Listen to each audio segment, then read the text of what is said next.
ఎవరు తెలుసా ఈ మష్రత్ అలీ? ఈ మష్రత్ అలీ అంటే ఆయన ఎవరంటే, ఈయనకు మన గవర్నమెంట్ ఉన్నప్పుడు, కాంగ్రెస్ ఇంకా అప్పుడు అపోజిషన్ ఉన్నప్పుడు ఈ మష్రత్ అలీకి 2 ఆటోలు ఉండే. ఆయన ఓనరు, 2 ఆటోలకు ఓనర్ ఉండే ఆయన.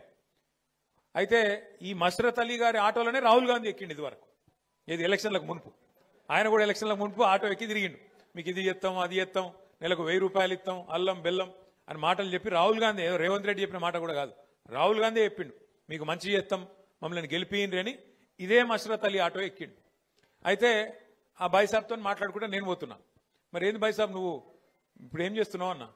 ఏం చేస్తా సార్, నాకు మీ గవర్నమెంట్ ఉన్నప్పుడు 2 ఆటోలు నాయి ఉండే సొంతం, ఇలా కిరాయి ఆటో నడుపుతున్నా సార్, 2 ఆటోలు అమ్ముకున్నాయి, ఇలా కిరాయి ఆటో నడుపుతున్నా అని చెప్పింది.